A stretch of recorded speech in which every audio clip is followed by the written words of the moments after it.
네, 시청자 여러분 참 청마해라고 다들 올해는 좀 그 재테크라든가 우리나라 살림, 뭐 가게 다들 좀 나아지기를 많이 좀 기대하셨을 텐데 웬일인지 새해부터 금융시장 보면 상당히 좀 그렇지 못하는 것 같습니다. 안타깝기도 하고요. 이 와중에 이제 뭐 아르헨티나라든가 터키라든가 이런 그 우리하고 그렇게 가깝게 느껴지지 않는 나라에서 뭐 금융위기다, 뭐 우리가 겪었던 외환위기를 겪고 있다, 뭐 이런 얘기 나오면서 새해 연초 우리 금융시장은 더 출렁이는 것 같습니다. 그래서 과연 올해 그리고 이후로 글로벌 금융시장 어떤 그 관점에서 어떤 그 생각을 가지고 좀 정리를 해야 될지 도움 주기 위해서 오늘 특별하게 대담 시간을 갖도록 해보겠습니다. 한양대 경영학부의 임형록 교수님 특별히 모셨습니다. 교수님 안녕하십니까? 안녕하십니까? 안녕하세요. 네, 이번에 그 글로벌 경제 매트릭스 3편인가요? 중국편까지 나왔어요. 네, 그렇습니다. 네, 좀 어떤 책인지 어떤 계기로 인해서 이런 그 매트릭스 시리즈를 네. 쭉 집필하고 계신지 또 향후 계획은 어떠신지 한번 좀 말씀해 주시죠. 그러니까 경제소로서 연설을 도전해보고 싶었습니다. 그리고 시리즈를. 예, 네. 우리나라가 핵심이 아니고 이거 지동설하고 똑같은 상황이에요. 그 예전에 지구가 중심이라고 생각했겠지만 실은 태양을 돌고 있었죠. 그런 것처럼 우리나라는 미국이나 강대국 주변을 돌고 있는 나라일 수가 있어서 그 궤도가 어긋나면 굉장히 많은 사람이 고통을 받게 돼요. 그렇기 때문에 가급적 분해하는데 연계되어 있다는 사실을 알려드리고 싶었습니다. 그래서 이제 미국 편과 유럽 편을 정리했고 이제 중국 편의 미래에 대해서 말을 했는데 앞으로 이제 한국과 일본, 브릭스가 남아있긴 해요. 이 부분은 이제 앞으로의 계획입니다. 일본 편, 한국 편도 나오는군요. 네, 일본과 한국의 멘탈 인프라도 비교를 해봐야지 할 수 있으니까요. 자, 야. 이게요. 사실은 우리가 임 교수님을 모신 게 제가 저 교수님하고 친하고 이런 게 아니라 우리 시청자분이 임 교수님 책을 읽고 이렇게 그 감동이 깊더라. 지금 마이크가 떨어져가지고 지금 네. 실시간으로 이렇게 우리가 수정을 하고 있거든요. 네. 이 생방송의 맛입니다, 교수님. 너무 네. 실망하지 마시고 생방송이 이렇게 되는구나 이렇게 아시면 좋을 것 같습니다. 네. 자, 우리 그 시청자분이 게시판에 우리 임 교수님 꼭 모셔주세요 이렇게 글을 올려주셨습니다. 임 기자가 한번 읽어봐 주시죠. 이렇게 친절한 방송이 있나요? 임영록 한양대 교수 좀 초청해 주세요. 임 교수님이 쓰신 글로벌 경제 매트릭스를 봤는데 유 부장님 못지않은 내공으로 세계 경제를 정확히 진단하는 분 같더라고요. 정확한 이야기 들어보고 싶습니다. 황세의 옥새네요. 네. 아이디. 네. 글로벌 경제를 정확하게 진단하신다. 과찬의 말씀이시고 일단 도움이 된다고 그러니까 큰 다행입니다. 네. 제가 개인적으로 원하는 부분이네요. 우리 이 시간에 그냥 편안하게 궁금한 게 많잖아요. 세계 경제. 네네. 뭐 임지영 기자랑 저랑 이렇게 뭐 네. 여쭤볼 테니까 네, 그러시죠. 사실상 대본이 없는 방송이에요. 네. 죄송합니다. 이거. 괜찮습니다. 예, 임 기자. 네네. 여초에 뭐 지금 뭐 신흥국 통화도 막 많이 급락하고 있고 네. 불안한 것 같은데 한번 좀 궁금한 거 한번 막 여쭤봐 주시죠. 네, 일단 지금 연초부터 신흥국 통화가치 급락하면서 네. 지금 뭐 그렇죠. 세계 증시가 충렁이고 있습니다. 지금 오늘 소식 보니까요, 이 신흥국 외환 위기가 그리스까지 네. 번졌다. 다시. 네. 야. CNBC 그 네. 보도를 보니까 네. 그리스까지 전이됐다고 하는데, 야, 이 상황을 지금 어떻게 봐야 되는 건지, 어떻게 해석해야 되는 건지, 네. 또 이 상황이 어디까지 갈 것인지, 예, 이런 것들 교수님 의견을 좀 듣고 그러니까요. 싶습니다. 그래요. 이럴 때 쓰이려고 책을 썼었고 이제 했던 것이기 때문에 네. 지금 이제 풀어보도록 하죠. 네. 그러니까 가장 중요한 거는 과거는 현재의 거울이라고 그러잖아요. 현재는 미래의 상처가 됩니다. 그래서 과거부터 시작해 봐야 돼요. 일단 기본적으로 전 세계 글로벌 경제 매트릭스의 그 포맷을 좀 봐야 되는데 네. 기본적으로 지금 현재 상황은 미국의 힘에 압도당하고 있죠. 역시 미국이에요. 전통의 강자. 무슨 마치 스포츠 경기 같은데요. 네. 미국이 다 무너질 것 같이 말을 했었으나 그러니까요. 현실은 그렇지 않아요. 그래서 그렇죠. 제가 계속 강조했던 부분은 미국은 부활할 거라고 계속 말을 했었고 그 숨어있는 상대 파트너는 중국입니다. 다만 중국은 보는 시선이 미국과 비껴 있어요. 미국이 정면으로 직시하고 있다면 중국은 저쪽을 보고 있죠. 그래서 서로 간에 보는 방향은 다른데 각도는 서로 겹쳐요. 미국이 과연 공포를 조성한다면 중국발 돈은 나올 건가 안 나올 것인가에 대해서 서로 교차점을 가고 있는 상황이고 네. 이 부분에 대해서 웬만하면 중국이 가만히 있으면 좋겠다고 말하는 게 중국 내부 상황이 좋지 않습니까? 지금 그림자 국민도 안 좋은도 알고 있는데 요새 자꾸 뭐 시진핑 정부의 정권의 부패도 있는 것 같은데요. 중국은 안에 가만히 계시죠라는 그런 제스처적 그런 시그널이라 보시면 되겠고 지금 이런 상황에 지금 이 각도를 보셔야 되겠어요. 다만 겹칩니다. 충돌은 하지 않을 거예요. 겹쳐 있는 상황이고요. 자, 그럼 보시면 일단 미국부터 보셔야 돼요. 미국은 다른 거를 보다는 반드시 부동산과 실업률을 보셔야 되는데 지금 미국이 포워드 가이던스를 준다고 해놓고요. 실업률에 대해서 굉장히 지금 흔들어 버렸습니다. 어떤 거냐면은 미국에서 7.0에서 6.7%로 실업률이 떨어졌는데요. 0.3%면요. 보통 6개월 정도 걸려야 될 시간이에요. 근데 작년 말에 비해서 단 한두 달 만에 0.3이 빠졌어요. 이걸 추적해가는 사람 입장으로서는 드디어 패가 흔드는 상황입니다. 참 보기 힘들어졌어요. 근데 이유는 간단해요. 구직 포기자가 많아졌거든요. 그런데 기본적으로 제가 작년부터 계속 말씀드렸던 게 미국이 보통 5.5에서 6.0 사이로 위치가 돼야 되는데 너무 높습니다. 그래서 실질적으로 6.7% 정도는 가야지 테이퍼링 아웃이 크게 번질 수가 있고 네. 기본적으로 7.0에 도달했을 때 터닝 포인트가 됐다고 제가 계속 말씀을 드린 적이 있어요. 작년 초부터. 그런데 7.0에서 6.7로 빠졌죠. 이걸 그대로 믿으시면 절대 안 되고요. 첫 번째는 그 구직자 수가 많이 빠져버렸다는 이유고 두 번째는 연말에 쇼핑 시즌이기 때문에 유통 및 먹고 마신 산업에서 네. 쉽게 말하면 아르바이트를 많이 고용합니다. 알바들. 네. 그러면 제가 말한 6.7%를 6.7%로 믿으시면 안 되는 거예요. 아, 그러네요. 그럼 실제적으로 지금 7% 이상이라고 봐야 되는 거예요. 네. 그런데 지금 미국이 테이퍼링 아웃을 10% 약간 줄이는 걸 했지 않습니까? 자, 이런 상황인데 기본적으로 미국의 부동산은 괜찮아요. 왜냐하면 양자관한 3차 자체가 모든 자금이 그 수혈해 줄 수 있는 새롭게 신규로 시장에 대출할 수 있는 돈을 바꿔주는 작업을 계속했기 때문에 미국 부동산의 대출은 탄탄합니다. 그래서 네. 부실화가 많이 줄어들어 있어요. 부동산 시장은 좋아졌죠. 예, 그건 걱정 안 네. 하셔도 돼요. 실업률이 문제인데 그럼 6.7을 6.7로 믿으시면 안 되고요. 실질적으로 7.0 이상이라고 보셔야 되겠어요.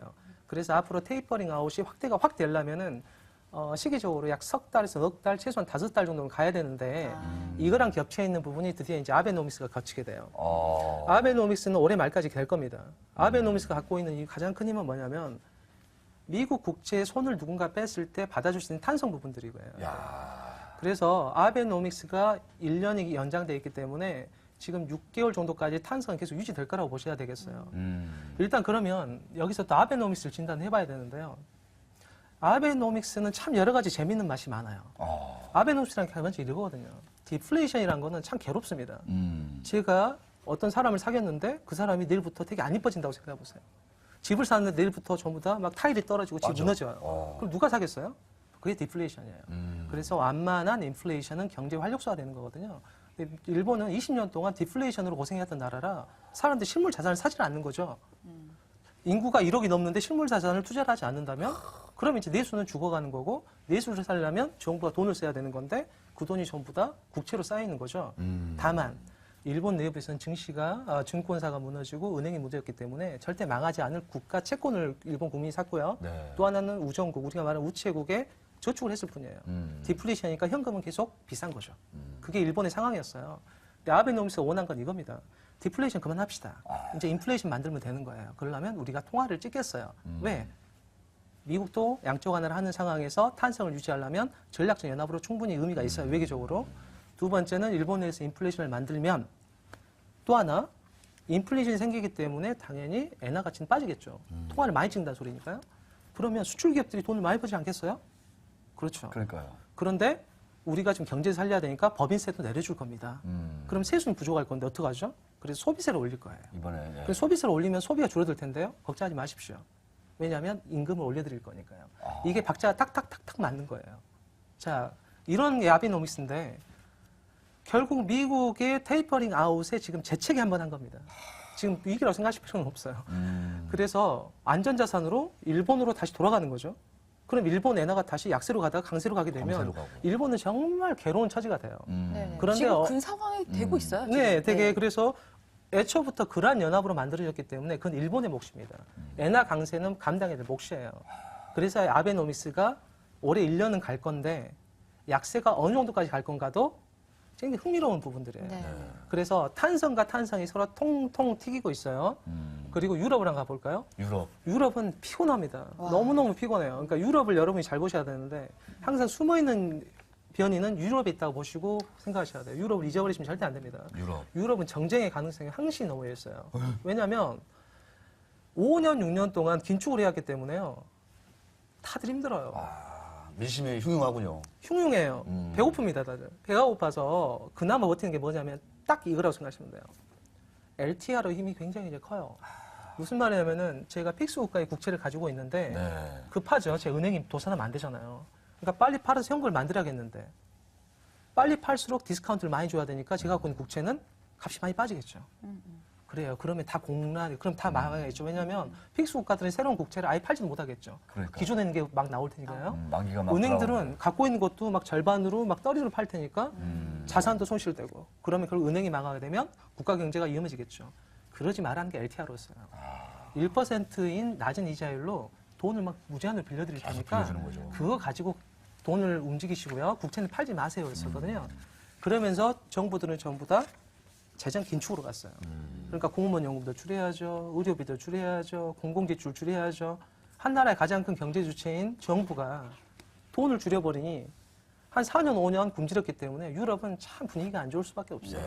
그나마 이 정도 갔으니까 이제 반등할 때 좀 되지 않느냐 기대감일 뿐이지. 그런데 유럽에서 하나의 또 하나 문제는 올해 작년 초예요. 작년 초부터 이제 결정이 돼 있는 겁니다. 은행이 갖고 있는 국채를 디스카운트 시키는 거를 우리가 이제 헤어컷이라고 그러잖아요. 헤어컷, 네. 앞으로는 은행이 망해버리면 세금 낼 사람도 없기 때문에 안 된다. 그래서 예금자도 동시에 헤어컷을 당하기로 이미 예정돼 있어요. 그렇죠. 그래서 앞으로 유로존에서 문제가 발생하면 바로 뱅크런이 발생할 거예요. 그래서 생각보다 꽤 골치 아픈 문제가 생길 수가 있어요. 이렇게 해서 유럽도 좋지 않고 이제 아베노믹스가 네. 지금 계속 진행되는 상황인데 확신이 강하진 않아요. 그렇죠. 그리고 일본 내에서 드디어 수입 물가가 뛰어가지고 인플레이션이 생기긴 하는 거예요. 그런데 일본 국채를 그러면 더 많은 수익률을 줘야 사람들이 살 테니 일본 정부는 본의 아니게 부담이 조금씩 늘어나게 될 거란 말이죠. 이런 상황이고 미국은 지금 부동산은 좋고 실업률은 못 믿겠어요. 못 믿겠고. 그런데 제조적으로 분명히 갈 겁니다. 제조적으로 갈 거라서 좋아지는 분위기인 건 알겠어요. 그리고 미국 내부는 좋습니다예요. 정답은. 미국 내부는 견딜만하고 좋아요. 그래서 작년 12월에 제가 한 방송에 나와서 테이퍼링 아웃이 시작됐지만 생각보다 좀 안 아프게 갈 수 있다고 말씀드렸던 게 네. 미국 국채 수익률이 생각보다 높지 않죠. 3% 잠깐 넘다더니 그렇죠, 2.2% 내려가잖아요. 그러니까 미국 내부에서는 괜찮은데 이 공포가 전 세계로 확산됐든 간에 이제 메커니즘의 문제겠죠. 자, 그래서 보면 유로존은 안 좋아요. 안 좋고. 일본은 지금 전환기에 있어요. 다만 돈은 계속 풀어야 되는 상황이에요. 그리고 미국도 괜찮은 듯해요. 그렇죠? 그런데 중국은 각도가 약간 달라요. 일제 시대이기 때문에 이런 정도로 지금 방향이 딱딱딱 설계되어 있는 상황이에요. 자, 그리고 나서 미국이 드디어 테이퍼링을 한다고 말을 했는데 그래서 다들 방법이 하나밖에 없었습니다. 무서워요. 무슨 말이냐면은 전 세계가 5년, 6년 동안 명제 하나가 쫙 깔려 있습니다. 숨어있는 참새의 배꼽. 실물 경제가 참 좋지 않았어요. 실물이 안 좋아요. 그동안은 신용 팽창이었지만요. 교수님 강의를 듣고 있는 것 같아요. 그렇습니다. 네, 그래서 신용 팽창으로 2000년대 초반에 다들 좋았겠죠. 근데 신용 팽창이 무너지면서 실물이 못 올라오고 있어요. 그 말은 무슨 말일까요? 원자재가 필요 없을 거예요. 그래서. 그럼 일단 원자재로 잘 먹고 살았던 브라질 한번 볼까요? 마음이 많이 아픕니다. 브라질 국채의 몰락은 기정사실이었었어요. 한때 브라질로 너무나 많은 돈이 들어왔었죠. 왜냐하면 원자재 수출로 돈을 많이 벌었고 룰라의 개혁이 성공한 듯 보였으니까요. 네. 룰라 대통령은 훌륭한 분이신 건 맞습니다. 저도 존경하는 분이지만 그 당시 원자재 거품의 호황 덕분인 것도 있었어요. 그게 꺼지면서 브라질로 갈 돈은 이제 가지 않게 되겠죠. 아르헨티나도 전통적인 경상수지 적자국의 그렇죠. 원자재 수출국이고 러시아도 동반입니다. 맞아요. 셰일가스가 개발되면서 러시아산 네. 천연가스 값은 후려칠 수밖에 없어요. 네. 반대로 말하면 중국의 최우방일 수 있어요. 왜냐하면 미국과 적대 세력이자 유럽과의 경쟁 상대인 러시아와 중국의 연합은 필연적일 수밖에 없거든요.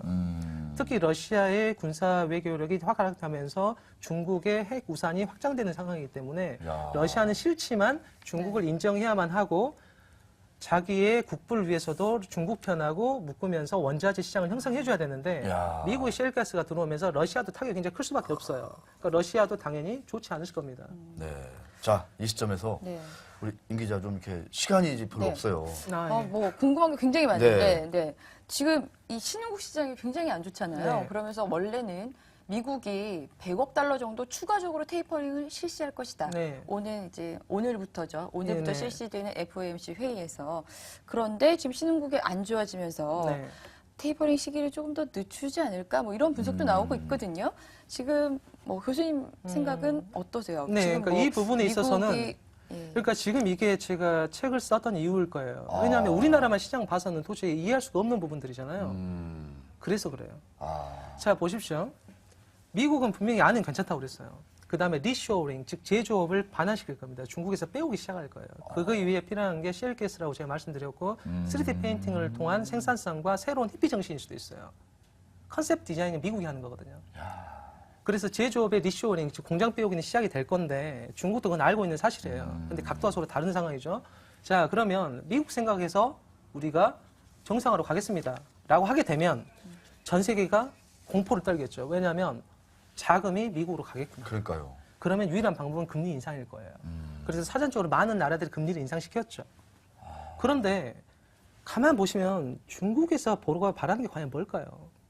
중국에 진짜 원하는 건 뭘까요? 위안화의 국제화일 거고 네트워킹 효과겠죠. 자기 패권일 테고. 그렇다면 위안화가 과연 외국으로 움직일 수 있을까요? 없을까요? 이 부분이 사실 제일 중요한 부분이에요.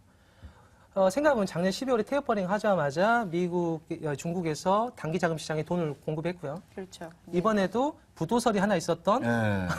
그림자 금융이 있었지만 바로 맞아요. 막아냅니다. 중국의 현금의 맷집을 절대 무시하시면 안 돼요. 그 현금의 맷집이 외국으로 나올 건가 투사될 건가만 확신하면 되는데요. 그런데 제가 보기엔 유로존으로 투사가 될 것 같아요. 아, 그래요? 예. 그러니까 미국에서 마음 먹고 공포를 유지시키면 딱 터트린다면 중국발 자금은 아르헨티나로 갈 수도 있고요. 단 원자재 있는 시장만 갈 겁니다. 브라질로 갈 수 있고 유로존에 금융권하고 결탁할 수가 있어요. 왜냐하면 미국이 공포를 만들어냈기 때문에 중국이 현금을 꾸역꾸역 토해내는데 중국 내부에서만 하라는 게 미국의 요구예요. 지금 그리 제국민도 안 좋고 중국 내치도 안 좋고 GDP도 별로 안 좋고 PMI도 안 좋은 것 같은데 미국까지 한국 그러니까 중국 내부에서 머물러 있다고 요구를 하겠지만 중국 입장에 절대 그렇지 않겠죠. 당장에 아프리카 국가로도 꾸역꾸역 토해낼 수도 있고요. 그래서 중국 옆에서 우리는 사실 방파제가 하나 있다고 생각하셔도 크게 무방은 하지 않아요. 단 한국은 별로 재미가 없는 나라입니다. 네. 투자 입장에서. 왜냐하면 글로벌 실물이 안 좋은 상황에서 획기적으로 수출이 확 증가한 나라도 아니고 그렇다고 국가 자체가 어떤 뚜렷한 비전을 딱 보여갖고 그쪽으로 막 진행하는 진행 방향성도 보이지 않고요. 그래서 전반적으로 좋지 않기 때문에 둥글둥글둥글 괜찮은 정도고 2011년도죠. 2012년도 국가 신용 등급을 올려놓은 거가 지금 이제 약발이 받고 있는 상황이라고 보시면 돼요. 다만 이거는 일시적인 겁니다. 시간은 6월 정도까지예요. 그러니까 지금 전세가 폭발할 것처럼 생각까지는 없고요. 테이퍼링 아웃을 미국이 과감하게 하긴 힘들 거예요. 중국이라는 존재가 바라보는 각도가 서로 겹치기 때문에요. 방향은 틀리지만 당장에 지금 이 부분을 좀 정확히 좀 보시면 좋겠고 그래서 테이퍼링 아웃이 크게 확대될 거라고 생각이 좀 들어요. 그 말씀 듣다 보니까 질문 예. 질문 있습니다. 학생 그 빅2 얘기를 자꾸 하시는데 그럼 결국은 중국은 뭐 우리가 흔히들 뭐 이렇게 단순하게 미국을 따라잡을 수 없다. 미국의 경쟁 상대가 안 된다. 이렇게 좀 볼 수 있다는 건 맞습니까? 아닙니다. 시간이 오래 걸려요. 그러니까 홍콩 같은 경우는 미국의 가정교사라고 보시면 되고요. 그림자 금융은 간단히 이겁니다. 중국의 내부를 개발을 해야 돼요. 그런데 그게 조금 다 공산당 땅이란 말이에요. 그게 지방 정부의 땅입니다. 그래서 사용권만 경매에 붙이고요. 그 돈 가지고 자력갱생하라는 게 중앙 정부에 요구했어요. 왜냐하면 신용평가사 항상 자기 목줄기를 노리고 있기 때문에 중국 중앙 정부는 국가 부채를 함부로 놀릴 수가 없습니다. 그래서 중앙 정부의 국가 비율은 항상 낮아요. 낮고 원하면 순식간에 뽑아낼 수 있어요. 그러니까 중국 교수님 말씀을 좀 요약을 해보면 중국이 어느 정도의 방파제 역할을 조금 해줄 수 있다. 하지만 6월 달까지 정도니까 조금 이제 준비를 해야 될 텐데 예를 들어서 이제 지금 한국은 신국 내에서 좀 차별화된 국가다. 나라다. 좀 뭐 이런 얘기들이 있거든요. 뭐 그렇게 보시는 건 좀 곤란해요. 외환 보유고 많고. 왜냐하면 아마 우리나라 외환 보유고 중에 가용 외환 보유고가 생각보다 많지 않을 겁니다. 왜냐하면 미국의 MBS에 많이 묶여있을 게 거의 확실시되고 미국 국채에 지금 묶여있는 상황이라서 미국 국채를 우리가 내다 팔았을 때 미국의 심기가 좋지 않겠죠. 미국이 원하는 거는 테이퍼링 아웃을 했을 때 나의 공제 세력으로 탄성을 줄 나라가 필요하다는 거예요. 그게 일본으로 전격 발탁된 거였고요. 왜 기축통화했으니까요. 그러면 미국이 주력함에 있어서 중국의 돈이 퍼지지 않도록 해주는 유연제가 필요한 거예요. 어느 정도 흡수는 해줘야 되는데 그걸 한국이 해줘야 될 거란 말이죠. 그러면 한국도 양적 완화 대열에 약간 들어가야 되는 건데 이러면 또 중국 입장에서 굉장히 좀 불쾌할 수가 있을 거예요. 그래서 머리는 미국 쪽을 바라보되 발은 중국과 연결되어 있는 전략적 제스처가 아주 필요한 상황이에요. 그래서 양적 완화에 대한 대비책도 우리 스스로에 대한 양적 완화요. 4대강도 어떻게 보면 양적 완화 일환일 수는 있겠는데 네. 우리가 말하는 양적 완화의 보조제로서의 그 역할을 해줘야 될 상황이 도래할 수도 있습니다. 그래서 이 부분은 그 외교적 차원이자 정치 경제적인 부분들이라서 그런데 이제 중요한 거는 한국 시장은 죽기가 힘들어요. 결론적으로 말하면. 일본이 훨씬 좋을 수밖에 없는 상황이기 때문에 한국으로 굳이 올 이유는 많이 없습니다. 한국이 뚜렷하게 성장세가 보이기 힘들기 때문에. 왜냐하면 중국이 니치로 돌아갔기 때문에 어쩔 수가 없는 부분이에요. 그래서 일본의 아베노미스는 1년 동안 쭉 간다고 보시면 되고요. 네. 미국과 탄성으로 계속 왔다리 갔다리 할 겁니다. 근데 한국은 박스권에서 움직이기 힘들 거예요. 근데 신흥국 시장이 한꺼번에 무너질 거라고 보기가 어렵습니다. 이거를 미국이 조절하면서 해갈 거예요. 그러니까 이게 어떻게 알고 하시는 겁니까? 말을 하겠지만 과거는 현재를 말해줬고 현재는 항상 미래를 투영하거든요. 그러니까 올해 증시가 좀 한국 증시가 굉장히 좀 어렵겠네요. 교수님 말씀. 이 부분을 여러분께서 그럼 언제쯤 도대체 시작하는 겁니까? 보신다면 앞으로 유가를 잘 보셔야 돼요. 유가. 유가라는 게 작년부터 잘 보십시오. 작년부터 제가 계속 말했던 게 유가가 오르기 힘들다고 계속 말씀드렸어요. 유가가 계속 떨어지고 신기하죠. 네. 올라야 될 것 같은데 이스라엘도 조용해요. 이랄도 뭐가 큰일이 있는 것 같으면 조용하고 시리아도 왜 있을 것 같으면 조용하죠. 리비아 왜 그러냐면은 셰일가스가 개발해야 되는 상황에서요. 즉 미국의 에너지 독립국으로 가는 2020년까지 갈 겁니다. 그 상황에서 유가가 뛰어버리면요. 셰일가스는 스탑이에요. 이건 안 되는 거죠. 그래서 그렇죠, 이스라엘이 뭐고 지금 조용해야 되는 거예요. 근데 미국에서 중동에서 손을 빼는 순간 순위파의 대부인 사우디 있죠. 이쪽의 세력의 공백이 비기 때문에 요거는 제가 중국이라면 가서 친하려고 노력을 할 거예요. 그래서 에너지 패권과 동시에 맞물려 있는 부분이에요. 그래서 유가가 반등하지 못하고 있다는 사실을 계속 보시면 글로벌 실물 경기는 반등이 어렵다고 보시면 되겠고 앞으로는 신용의 사회보다는 실물의 사회예요. 그래서 실물로 그나마 지금 수출로 유지되고 있는 한국이 무너지지는 않고 있는 상황입니다. 그리고 가계부채 자체로는 무너지기는 힘들어요. 네네. 단 가계부채를 틈타서 신용등급 강등패가 존재하기 때문에 무서운 것일 뿐이고 금리를 지금 우리가 단지 선제적으로 인상해야 됩니까? 이 부분은 그러니까. 우리가 약간 두 스텝 정도의 시간을 벌었다고 보시면 돼요. 2012년도에 신용등급 상승의 힘입니다. 그래서 다른 나라가 지금 이번 달에 올렸다면 약 한 우리는? 두세 달 정도의 시간차는 둘 수 있는 시간은 네. 분명히 벌어졌어요. 한 번은 좀 올려야 된다, 우리도. 아닙니다. 나중에? 지금은 안 하셔도 될 것 나중에 같아요. 좀 네. 몇 달 뒤에. 그러니까 결론적으로 말하면 금융위기로 지금 당장 번지기는 좀 어려울 건데 앞으로 유럽은 정쟁 가능성을 항상 기억해 두셔야 돼요. 쉬는 것보다 유럽 존이 더 무서워요. 언제든지 터질 수 있다. 네. 저희가 근데 교수님 모셔놓고 또 환율 얘기를 안 할 수가 없습니다. 짧게. 지금 최근에 이제 환율이 어저께 네. 1,080원까지 급등을 했습니다. 네. 이제 앞으로 환율 영향 어떻게 보시는지 또 환율 변동성 위험에 대해서는 좀 어떻게 대응을 해야 되는지 아주 짧게 좀 부탁드리겠습니다. 환율은 1,030원 이하로 내려가기 어렵다고 보시면 되겠고요. 지금 이게 1,100원 돌파할 거냐. 근데 실은 우리나라에서 원하는 게 뭐냐면 1,100원 이하로 가는 거예요. 급등했으면 좋겠습니다. 왜냐하면 수출 기업이 그래야 유리할 거라고 지금 믿고 있는 신화 때문에 그래요.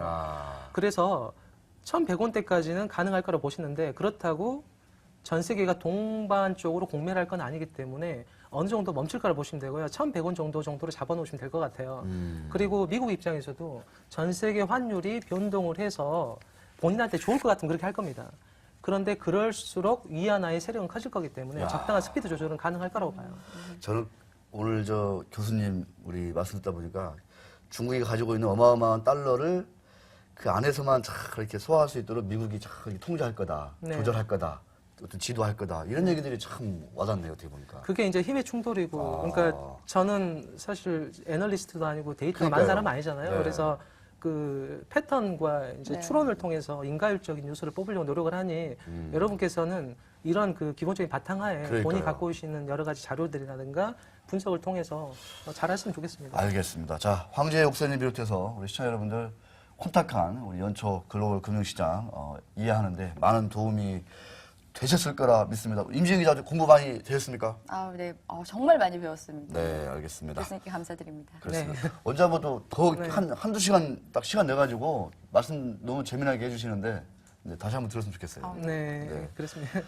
뒤에 나올 글로벌 매트릭스 후속편, 한국편, 유고편, 일본편 네. 기대가 큽니다. 건강하시고요. 좋은 글, 좋은 강연 많이 부탁드리겠습니다. 네, 감사합니다. 네, 고맙습니다. 고맙습니다. 네.